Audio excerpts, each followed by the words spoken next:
This should be played at high volume, preferably in a residential area. Welcome back to Guard Your Grill Boxing. Your man Sleep, Guard Your Grill. There's a war going on outside. We got my man Joe Calzaghe fighting Bernard, the executioner Hopkins for the Ring Magazine belt, for the Lanier Championship, for the light heavyweight championship of the world. It's going to take place in a very interesting venue, which Docs was just explaining. Planet Hollywood. I've never heard of a fight taking place over there. I don't know. What do you think the reason why it's taking place over there? I mean, they have fights here, not this magnitude. I'm talking about this magnitude. It could be the fact that Bernard's not a big enough draw to fill a. This was originally pitched for Yankee Stadium. Yeah, but I guess So maybe they pitch a shutout. But don't forget, it's on regular HBO too. That doesn't matter. It should make it a bigger fight. No, but when it's pay-per-view, it tend to generate more. They had a countdown for it. I think they was banking on more people probably flying coming over. Than fly over. It's exactly. Such as Ricky Well, had. the thing is, it could be that Calzaghe, as big as he is over in the United Kingdom, might not be as big of a draw as Ricky had. And you know what? Ricky took a couple of fights over here prior. Exactly, You know and they came. They tested the market. So this is point. I forgot about that. Joe never came. So let's get into the fight. I'm gonna start with you, Docs. I want you to tell me, what do you think each opponent has to do to win the fight? Well, I've been saying for weeks that I would have to pick Calzaghe to beat Bernard Hopkins for the simple fact that, one, he's a younger fighter. His work rate is so crazy that I don't know if Bernard I don't care if he brings a Mackie Shillstone and 3 trainers, I don't know if he can keep up with a lot of that work rate. And Calzaghe is, not only is he a volume puncher, but he throws from so many crazy angles. It's a southpaw. I know Bernard has 11 and up. 11 up. What is it? Something like that. 11, B12. That could be disputed. That could be argued. I like Calzaghe's heart.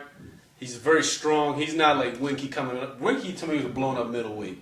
So him fighting at 70, wherever he fought Bernard, really that was too much weight for him. That really wasn't comfortable for him to carry that and kind of negated his speed. I think Calzaghe's really only going up 7 pounds. He's naturally walking around 14 stones, which translates to 195 pounds. He look a little puffy in the face. So he's naturally a bigger fighter. I think he's stronger than a lot of the opponents Bernard fight up there, with the exception of Tarver. One little interesting tidbit that caught me yesterday that made me be leery about my pick is the choice of the ref. I just found out Joe Cortez is the referee. Who told you that? My man Sleep told me that, which is making me be a little hesitant about Coltrane, sorry.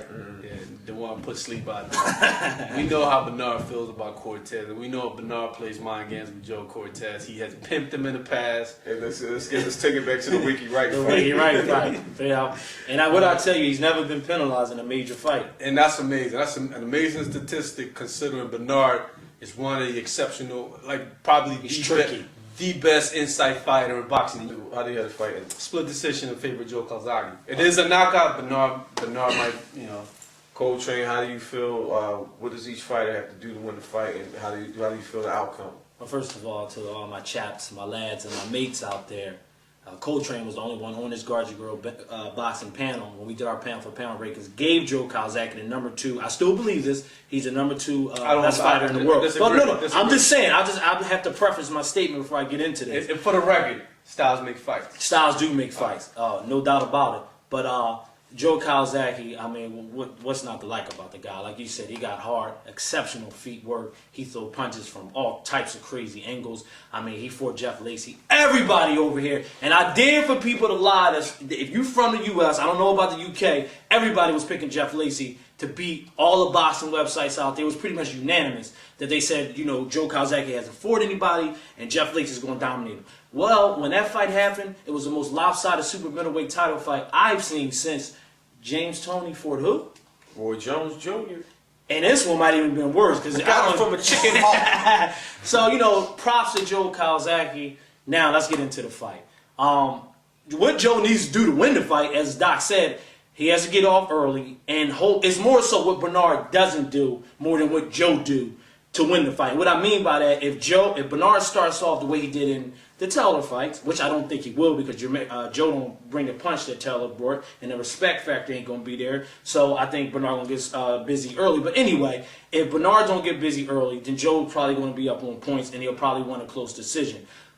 A lot of elbow shots, a lot of shoulder shots, fans, ooh and ah, because it's going to be a pro Calzaghe crowd there. So the crowd might sway the judges into thinking, it might be like a smoke and mirror type of reaction from the judges. Anyhow, that's getting to Biha, as Sleep like to call him, the professor. This man here, whenever he's faced with a big fight, a big opponent, he rarely loses. Y'all know his record against southpaws. And remember I was talking about Nate Campbell on what I like to call those 6-inch short punches. Nobody in boxing, probably in the history of the sport, throws 6-inch punches like Bernard. See, one thing people got to realize, when Winky Wright's a guy that never looks bad in a fight. He's normally used to dictating the pace of the fight with his jab.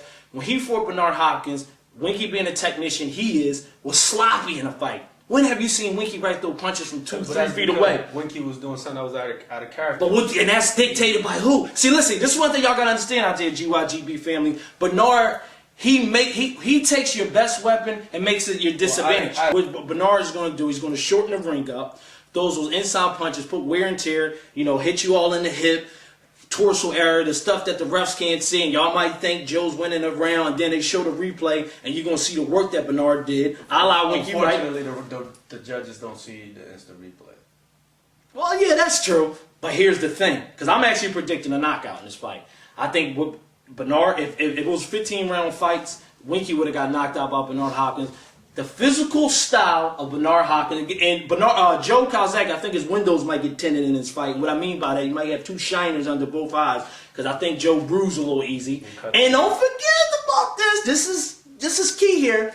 Who knocked down Joe Calzaghe a few years ago? Even though he won the fight, he got up and knocked him down. I think Byron Mitchell. Okay, so we know that 10 definitely could be 10. Another thing that we can't forget is Joe has very fragile hands. I got Bernard Hopkins winning the fight. I think Pop, he's known for having father trainers stop fights. I think it's the same story once again. So a father comes in and waves the fight off, and it's a TKO. Bernard Hopkins, your man Coltrane.